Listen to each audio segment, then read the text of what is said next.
Oke, Assalamualaikum warahmatullahi wabarakatuh. Nah, perkenalkan dulu, nama saya Haikal Maulana Ajim dengan NIM akhiran 3059 dari kelas Business Intelligence ya, kelas B dari kelas B.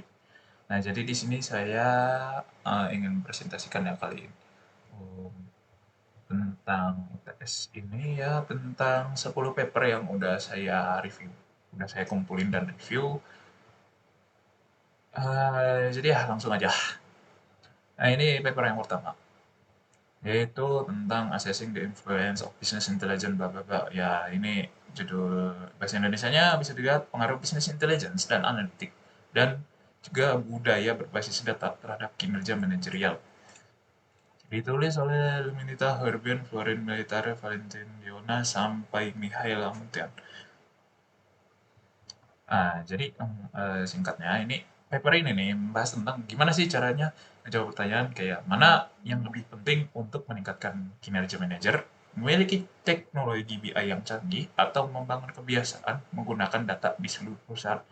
Nah, jadi si peneliti ini udah ngumpulin data atau survei gitu kan, langsung dari sananya gitu kan. Oh ya, ini kan pakai studi kasus, namanya itu dari tempat negara namanya Rumania. Jadi peneliti ini udah langsung ke Rumania gitu, survei langsung gitu tuh tentang dari manajer-manajer gitu kan. Nah, gimana sih cara mereka menilai kinerja mereka sendiri ya? Itu hasilnya eh, hasilnya itu kelompok manajer yang perusahaannya itu nggak cuma punya BI gitu, tapi juga punya budaya kerja berbasis data. Jadi pakai data juga selain ya pakai dia ya pasti udah pakai data dong, pasti pakai data dong. Setelah perusahaan pasti pakai data. Terus udah melaporkan peningkatan kinerja yang jauh lebih tinggi ya. Kesimpulannya gimana? Jadi gini, pada konten ini itu pada dasarnya itu teknologi BI itu tuh apa ya? Ya membantu gitu. Contohnya gini, teknologi BI itu kayak alatnya aja gitu. Ya seperti mobil balap gitu, tapi budaya data, maksudnya budaya data itu penggunaan data ya, kayak penggunaan data, data inilah, data itulah, itu tuh orangnya gitu kan. Nah, ya itu kalau mobilnya doang yang canggih gitu, kalau orangnya nggak ada gitu, apa orangnya nggak kurang lah gitulah, orangnya yang ya itu percuma gitu kan, kalau nggak bisa jalan itu. Nah, di paper ini itu ada kelebihan dan kekurangannya. Ini saya satu aja ya. Itu kelebihannya itu kayak memberikan pandangan, pesan yang lengkap gitu kan dari kedua sisi. Dari mau itu sisi si BI-nya sama manusianya. Biasanya kan BI kan berhubungan dengan bisnis ya. Jadi kayak yang paling sering dibahas itu kayak apa namanya keuntungan ya, keuntungan pasar, terus gimana cara apa namanya stabilin pendapatan gitu kan gitu-gitulah. Nah, selisih faktor manusianya ini nih sering diabaikan gitu loh. Nah, kurangannya kenapa? Karena ini penelitiannya kan studi kasusnya cuma di Romania gitu kan. Berarti kan cuma di satu negara gitu. Bakalan jadi di paper ini nih kurang nggak bakalan dipakai. Kurang dipakai sih lebih tepatnya kalau untuk diterapkan secara global ya karena tiap negara itu pasti budayanya berbeda-beda gitu kan. Nah, itulah. Sekarang lanjut ke nomor 2 ya. Ini ada namanya Business Intelligence System and their impact on organizational decision making and performance outcome ya. Jadi dampak sistem business intelligence pada pengambilan keputusan dan kinerja sebuah organisasi gitu.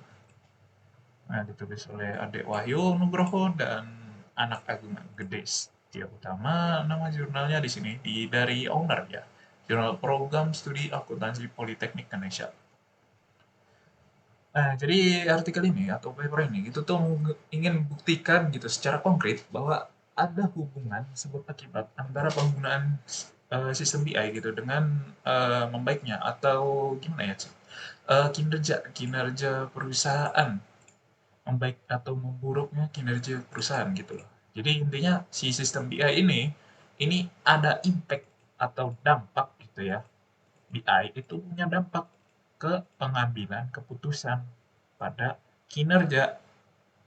Nah, peneliti menemukan bahwa setelah ada BI, keputusan menjadi lebih cepat didasarkan pada fakta dan data, bukan lagi sekedar firasat atau intuisi. Nah, hal ini secara langsung berdampak pada efisiensi operasional dan peningkatan penjualan ya. Namun studi ini menemukan bahwa keberhasilan tersebut tidak otomatis. Berarti emang benar ya, ada dampaknya. Dan dampaknya itu lumayan signifikan gitu kan. Ini bahkan bisa apa namanya, eh, berdampak pada efisiensi operasional yang mana itu titik pentingnya gitu kan. Peningkatan penjualan apalagi. Itu keuntungan dari sebuah perusahaan gitu atau organisasi gitu. Ya justru itu tujuannya gitu, untuk meningkatkan penjualan, hasil keuntungan atau gimana. Nah, tapi studi ini juga menemukan bahwa keberhasilan tersebut itu nggak otomatis. Kenapa nggak otomatis? Karena untuk otomatis itu syaratnya harus punya tiga, ada tiga gitu, punya tiga syarat gitu. Nah, datanya itu yang dimasukin ke sistem BI itu haruslah bersih dan akurat. Jadi nggak boleh ada salah. Terus harus rapi gitu kan. Nggak ada duplikat apa gimana gitu. Nggak ada yang boleh kosong gitu. Nah, terus para petinggi perusahaan itu harus mendukung penuh gitu kan. Orang-orang juga harus mendukung gitu, pakai BI gitu. Terus para karyawan yang menggunakan itu harus diberi pelatihan yang cukup gitu ya. Kalau orang-orangnya, karyawannya nggak bisa teknologi, nggak bisa apa namanya, pakai teknologi BI-nya ya sama aja dong. Kayak orang ini aja belajar Excel gitu kan, pakai Excel tapi kurang kurang jago gitu di Excelnya gitu ya. Bakalan lama gitu atau bakalan mandek kalau lagi ngumpulin data ya. Gitulah intinya. Nah, ini juga ada kelebihan dan kekurangannya. Kelebihannya itu kayak ya memberikan alasan yang kuat gitu bagi perusahaan untuk berinvestasi di bidang BI gitu kan. Karena ini berdampak, sangat berdampak ya. Dampaknya juga ke kinerja suatu organisasi gitu. Kekurangannya itu kayak dia terlalu fokus ya. Di paper ini terlalu fokus di bagian internal ya. Dan kurang membahas tantangan dari luar gitu kayak kondisi pasar, persaingan gitu kan. Kan perusahaan atau organisasi itu kan nggak cuman satu perusahaan doang gitu kan yang nyari untung gitu. Atau gimana kondisi pasarnya lagi jelek apa lagi bagus juga nggak disebutkan di dalam paper ini. Nah, jadi lanjut ke paper yang ketiga. Paper yang ketiga ini adalah tinjauan literatur sistematis ya tentang dampak bisnis intelijen terhadap kelincahan organisasi. Kelincahan atau agility ya. Jadi ini papernya itu bukan semacam apa ya, kayak bukan studi kasus kayak nomor satu atau dia ini landasan baru gitu kan. Tapi ini papernya cuman apa ya namanya, ngerangkum lah, ngerangkum. Kalau nggak salah dia tuh ngerangkum sekitar 32 apa ya. Terus ya 32 sih kayaknya itu. Kalau nggak salah ya. Hmm, ya, jadi ini paper ini nggak pakai penelitian baru, itu cuman pakai apa namanya ngerangkum dari puluhan gitu kan penelitian ya. Kalau nggak salah itu 32. Nah, itu tuh buat nemuin hubungan antara BI dan kelincahan perusahaan, kemampuan untuk bergerak cepat dan beradaptasi. Singkatnya gini, kelincahan itu kayak ya kemampuan untuk merespon aja gitu. Merespon, mau itu merespon kayak kondisi pasarnya lagi jelek atau lagi bagus itu tuh cepet gitu meresponnya gitu atau ada keluhan dari pelanggan gitu itu juga cepat gitu atau ada masalah gitu masalah mau itu internal mau eksternal gitu juga bisa gitu cepat gitu kan perusahaannya. Nah, ini tujuannya adalah untuk membuat sebuah peta, mapping, map gitu. Kayak apa ya? Peta konsep gitu lah. Yang nunjukin gimana sih biaya itu dapat atau bisa membuat perusahaan itu lebih lincah gitu. Nah, di paper ini yaitu hasil rangkumannya itu ketemu tiga cara. Yang pertama itu BI dapat membantu perusahaan untuk mendengar. Mendengar ini ya yaitu kayak merespon aja gitu. Pasarnya lebih baik sehingga perusahaan dapat dengan cepat mengetahui ada tren baru nggak nih atau ada keluhan pelanggan nggak nih di pasar. Nah, yang kedua itu BI itu bisa proses analisis internal gitu. Sehingga perusahaan itu tahu gitu di mana letak masalah sebenarnya. Yang ketiga, itu BI itu mungkin simulasi berbagai skenario bisnis sehingga perusahaan bisa lebih siap menghadapi masa depan yang tidak pasti. Jadi, kalau misalkan ada situasi tidak terduga gitu kan, BI itu tuh memungkinkan gitu kan untuk mengambil keputusan yang lebih baik gitu kan. Atau bisa ini juga sesuai sama ini itu mengadakan sebuah simulasi ya, kayak misal eh, simulasi kalau misal pasarnya dengan sedang buruk apa gimana gitu kan, itu bisa apa sih namanya jalanin skenario bisnis yang kayak gimana gitu, yang bikin si perusahaannya ini nih tetap untung gitu, tetap berjalan gitu, tetap hidup. Nah, ini kelebihannya karena merangkum banyak penelitian ya. Jadi hasilnya ini nih bisa sangat kuat ya. Maksudnya tuh kayak apa ya? eh Sebuah landasan yang kuat banget gitu buat dijadikan apa namanya referensi apa pemikiran, mindset, konsep ya. Idenya itu ya kayak gitu sih. Jadi ini menghasilkan sebuah landasan ya, landasan yang sangat kuat gitu. Bisa dipakai lah gitu. Nah ini tapi ada kekurangannya, itu paper ini nggak pakai data baru, angkum yang cuma ada. Jadi ya cuman segini aja gitu. Kalau misalkan ada yang baru juga ya pasti apa ya bakalan berpengaruh gitu. Nah, langsung lanjut ke yang keempat. Ini ada aplikasi dan keunggulan kompetitif, data mining dan business intelligence dalam kinerja UKM. UKM itu usaha kecil dan menengah ya. Kalau di Inggrisnya itu namanya SME gitu kan. SME. Jadi penelitian ini fokus ke dunia usaha kecil ya, UKM gitu kan. Kalau UKM di sini namanya UKM, usaha kecil dan menengah. Apa ya? Saya lupa ini ininya. SME ini panjangannya. Cuma dia kayak ada eh, ya market gitu. Menengah. Ya itulah. Intinya dia usaha kecil dan menengah deh. Ditulis oleh Xiaofiqiu Malvelo sampai Bongin Koshi ya. Di jurnalnya dari MDPI. Nah, jadi ya simpelnya gini. Paper ini nih pengen mengetahui gitu, pengen tahu gitu. Apakah BI dan data mining itu tuh benar-benar bisa membantu UKM bersaing dengan perusahaan besar. Ingat ya, ini perusahaan besar gitu. Usaha kecil dan menengah itu bersaing dengan perusahaan besar yang berarti bobotnya nggak seimbang dong. Nah, nah, di studi ini dengan merangkum studi-studi kasus di berbagai UKM ditemukan bahwa jawabannya adalah bisa. Ya, bisa. Tapi ada situasinya juga, ada kondisi-kondisi tertentu gitu kan. Contohnya, sebuah UKM retail bisa menggunakan BI untuk menganalisis pola belanja pelanggan yang dan memberikan promo yang tepat sasaran. Suatu yang dulu hanya bisa dilakukan oleh perusahaan besar gitu. Tapi meski begitu, tantangannya tetap sama gitu. Perusahaan kecil itu cenderung nggak punya biaya ya, karena modalnya juga nggak sebegitu besarnya perusahaan gede gitu, usaha ke atas. Usaha besar atau usaha atas gitu kan. Mau itu buat soal biaya lisensi, perangkat lunak, atau cari karyawan yang paham gitu, ngolahin data sama BI-nya. Ngolahin data sama pakai teknologi BI-nya. Itu dia. Nah ini ada kelebihannya juga. Sangat berguna karena fokusnya spesifik ke UKM gitu kan. Yang berperan penting dalam mendorong pertumbuhan ekonomi daerah. Jadi ekonomi daerah ya itu kuncinya di UKM gitu. Kalau UKM-nya jelek, ya ekonomi daerahnya jelek. Kecuali pemerintahnya lagi apa namanya memperhatikan gitu kan. Bisa lah itu dari pemerintah kayak membantu gitulah, membantu UKM-nya gitu biar berjalan lagi. Nah, kekurangannya itu kurang memberikan solusi praktis ya, gimana UKM bisa mengatasi masalah klasik mereka. Ya kayak dana terbatas itu tadi, sulit cari karyawan yang ahli, yang bisa lah.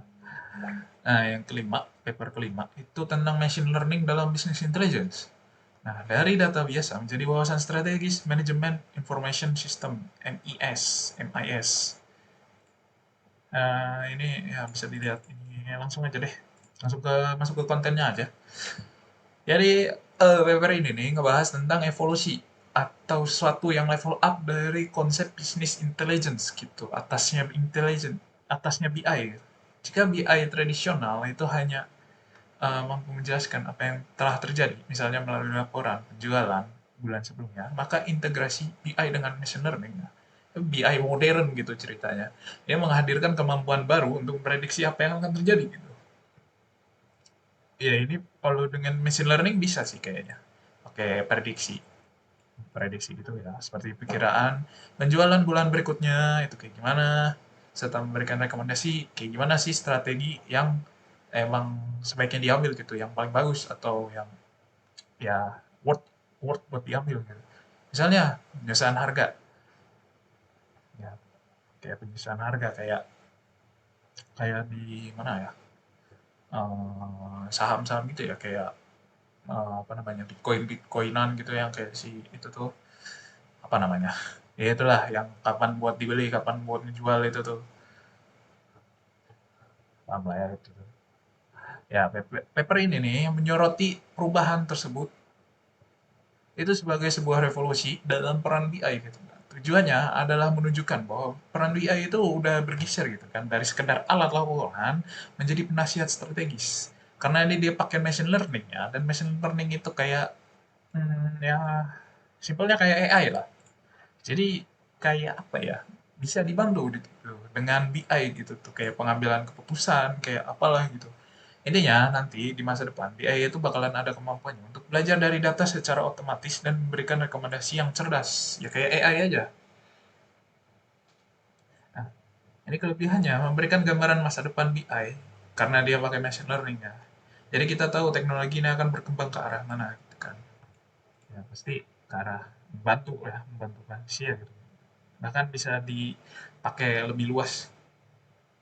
Nah, kurangannya, tapi sayangnya ini penjelasannya lebih banyak berupa ide dan gagasan besar gitu kan.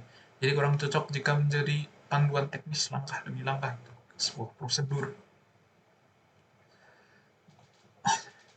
Langsung aja ke paper ke-6. Utilizing, ya itu memanfaatkan BI dan transformasi digital untuk kepuasan kerja karyawan. Kepuasan kerja, kayak satisfaction buat karyawannya. Apakah kerjanya nyaman, apa gimana gitu. Nah, di penelitian ini punya sudut pandang yang ya itu anti mainstream gitu, nggak biasa. Alih-alih mengukur dampak BI itu pada keuntungan, penelitian ini mengukur dampaknya pada kebahagiaan karyawan.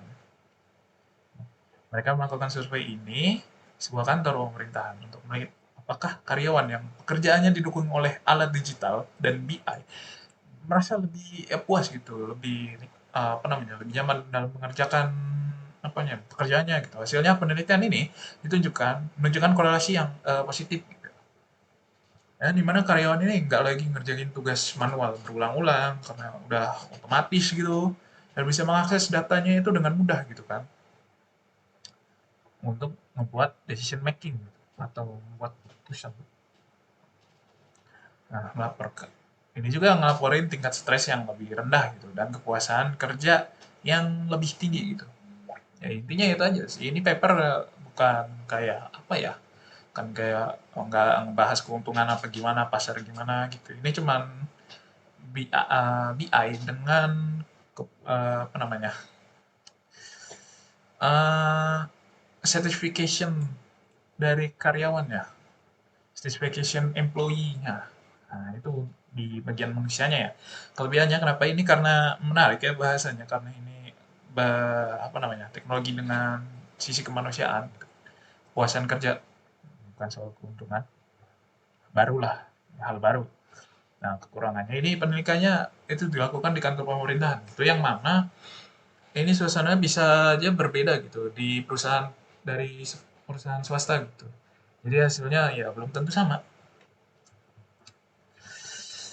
Langsung lanjut ke paper ketujuh. Ini real time business intelligence. Real time business intelligence aplikasi di sektor finansial, kesehatan dan retail.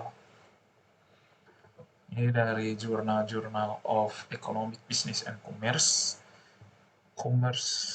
Ya, jadi paper ini itu membahas perbandingan penerapan real time business atau RTBI di tiga sektor penting, itu keuangan, finansial, kesehatan, dan retail. Ya. Tujuannya kenapa? Apa? Tujuannya itu menemukan contoh penggunaan RTBI yang paling berdampak, menjelaskan gimana kemampuan teknis RTBI dapat diubah menjadi nilai bisnis yang nyata. Jadi kayak penggunaan business intelligence gitu secara real time gitu pada sektor atau bidang finansial, kayak finansial ya, kayak apa namanya, UKM itu tadi. Bisa juga perusahaan, pasar, kesehatan kayak rumah sakit, klinik, retail kayak ya bangunan-bangunan gitu. Entah itu penyewaan ruko, semacamnya itu. Nah, sektor keuangan itu bisa RTBI itu digunakan untuk mendeteksi penipuan transaksi secara langsung, membantu juga mengelola risiko pasar yang berubah dengan cepat gitu. Di sektor kesehatan itu bisa memanfaatkan kondisi pasien secara real time melalui perangkat IoT gitu kan. Kayak apa ya yang itu tuh apa namanya? Dia tuh yang ngecek apa kondisi si pasiennya itu bisa lewat kayak kalau kayak kondisinya itu turun hingga ke titik tertentu gitu, bakalan bunyiin alarm gitu di eh, apa namanya? Jadi biar tahu gitu kan si pasien, biar tahu gitu suster-susternya atau penjaganya gitu. Kalau pasiennya tuh lagi di kondisi kritis gitu sih. Terus ya TBI berperan dalam memberikan eh, penawaran dan personalisasi kepada pelanggan yang tepat gitu. Atur stok barang dengan cepat dan tepat itu di sektor retail. Jadi si RTBI ini hasilnya manfaatnya itu beda-beda, tapi sama gitu. Maksudnya sama-sama bermanfaat, terus apa ya, kayak membantu manusia atau ya membantu sih, mempermudah gitu kan. Jadi biar lebih cepat, biar lebih efisien, biar lebih tepat gitu.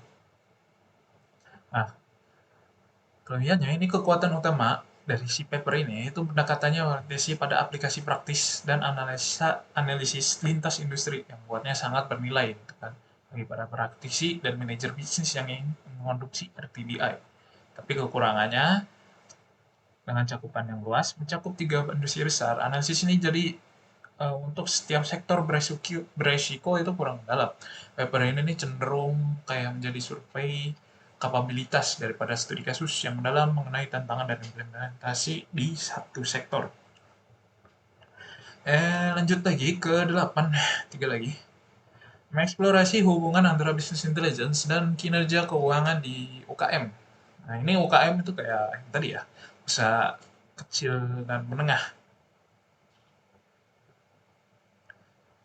Ini sama, ininya kayak nomor itu ya. Tadi studi ini bertujuan untuk memberikan bukti nyata tentang bagaimana sih investasi dalam BI dapat mengaruhi kinerja keuangan UKM. Nah, si peneliti itu membandingin data keuangan antara UKM yang udah menggunakan BI dan yang belum. Hasilnya itu menunjukkan UKM yang udah apa namanya, UKM yang pakai BI itu udah punya keuntungan dan pertumbuhan pendapatan yang lebih baik gitu dibandingkan yang belum gitu. Ya, karena apa? Karena BI itu dapat membantu perusahaan bekerja lebih efisien sambil tetap mendorong inovasi untuk jangka panjang.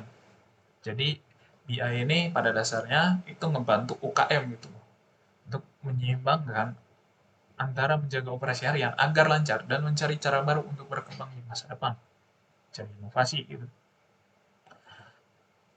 Kelebihannya, studi ini memberikan dasar pembuktian yang kuat berbasis data untuk menunjukkan pentingnya investasi pada bisnis intelligence. Jadi UKM-UKM gitu kan, itu bagus gitu kalau investasi ke business intelligence gitu kan, pakai teknologi atau sistemnya gitu. Terutama ketika harus mengambil keputusan yang strategis.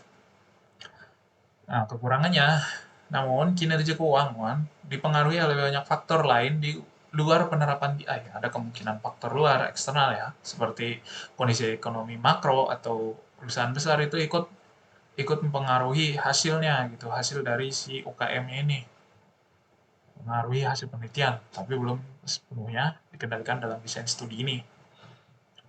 Nah, ini yang 9, paper 9 itu role of business peran ya, atau peran business intelligence itu dalam meningkatkan strategi manajemen lingkungan. Mirip kayak kinerja manajerial itu. Jadi di paper ini ngebahas gimana sih kapabilitas BI itu dapat dimanfaatkan untuk memperkuat perencanaan dan pelaksanaan strategi manajemen lingkungan perusahaan di lingkungan perusahaan. Nah, penelitian ini fokusnya itu pada pelaporan data dan pada bagaimana BI dapat mendukung pengambilan keputusan secara strategis, keputusan strategis secara aktif. Nah, di penelitian ini eh, ditunjukkan gitu bahwa BI itu dapat membantu perusahaan beralih ke pendekatan yang reaktif atau sekedar memenuhi standar minimum menjadi lebih proaktif dalam mengelola dampak lingkungannya. Ya, itu. Jadi si BI ini emang bisa ngebantu ya, bahkan mengubah manajemen lingkungan dari sekedar fungsi kepatuhan menjadi bagian strategis yang terintegrasi dan berbasis data, sehingga perusahaan itu bisa lebih tanggap gitu, lebih memiliki respon gitu, dan berkelanjutan dalam operasionalnya. Nah, kelebihan paper ini secara efektif itu menjembatani antara sistem data teknis dengan proses perencanaan strategis di tingkat eksekutif. Jadikannya sangat relevan bagi para pemimpin bisnis. Ya, cocok gitu, relate gitu katanya. Kekurangannya itu potensi terlalu menekankan pada solusi BI gitu dan kurang mengelaborasi tantangan non teknis seperti pentingnya budaya organisasi kayak tadi budaya data, budaya data itu tadi komitmen kepemimpinan dan terlalu apa namanya bergantung kepada BI gitu, teknologi BI dan kebijakan internal yang mendukung untuk keberhasilan strategi lingkungan. Yang terakhir ini ada paper ke-10, ini ethical challenge di business intelligence atau tantangan etika dalam business intelligence, yaitu menyeimbangkan privasi dan kepuasan. Paper ini membahas secara komprehensif tantangan etis yang muncul dalam penerapan BI di era modern. Fokusnya itu pada tegangan yang tak terhindarkan antara kebutuhan organisasi untuk mengekstrak wawasan berharga dari data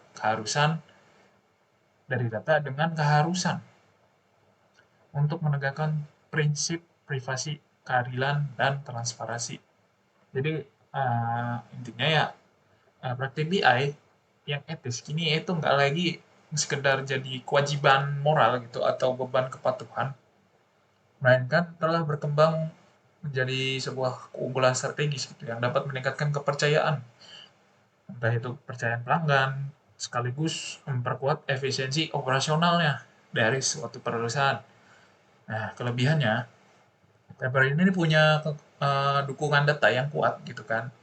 Datanya tuh banyak dan bukti kuantitatif risetnya itu meyakinkan gitu. Bahasanya juga sangat kompleks ya, mencakup isu privasi, bias algoritma, transparansi, dan explainability atau kemampuan dalam penjelasan ya, serta berorientasi pada solusi gitu.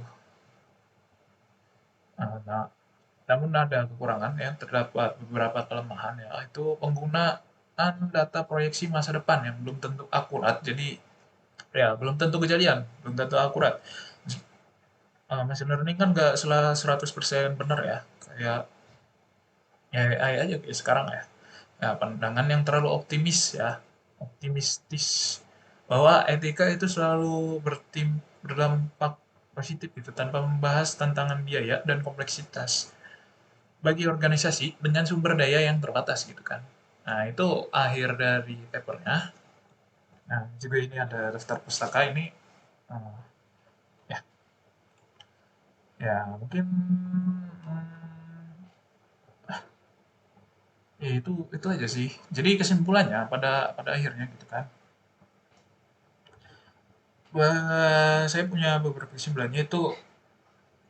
Jadi peran bisnis intelligence itu udah nggak sekedar alat teknis gitu menjadi aset strategis yang pengaruhi kinerja juga kelincahan hingga manajemen lingkungan ya. Itu nggak cuman sekedar alat tapi udah jadi kayak apa ya, aset strategis, apa namanya bahasanya yang lebih tepat ya. Ya itu deh. Terus kedua, itu keberhasilan implementasi BI itu nggak cuma bergantung di teknologinya doang, tapi juga faktor SDM-nya ya. manusia aja juga harus ini gitu, harus punya apa sih namanya keahlian dalam BI-nya, budaya kerjanya, terus sama dukungan kepemimpinan, terus yang terakhir mungkin satu lagi apa ya? Seiring dengan kemajuan teknologi ya kayak machine learning, terus real time analytic, terus apa namanya? Ya machine learning kayak AI gitu sih. Isu-isu baru lah, isu-isu baru kayak etika privasi data gitu kan banyak banyak gitu kan saya lihat di sosmed-sosmed gitu kan data-data ke expose gitu kayak. Apalagi kemarin gitu kan yang mana tuh yang salah tangkap Bujorka gitu. Langsung tuh data-datanya langsung di nah itu. Nah, kalau itu mah salah SDM-nya itu mah. Ya, itu tuh penting gitu kan, etika gitu, etika dan privasi data itu tuh jadi semakin penting penting gitu untuk diperhatikan gitu kan. Jadi kayak kita nggak boleh kayak apa ngasih data sembarangan gitu kayak kita apalagi foto KTP gitu kan. KTP itu cuma satu gitu. Kalau dikasih ke publik gitu ya, itu kan bisa disalahgunakan gitu kayak pinjol dan lain-lain gitu kan. Bahkan nomor telepon ya kadang itu disalahgunakan gitu kan. Sampai ya gitu aja sih. Sekian dari saya, kurang lebihnya mohon maaf. Wabillahi taufiq wal hidayah. Wassalamualaikum warahmatullahi wabarakatuh.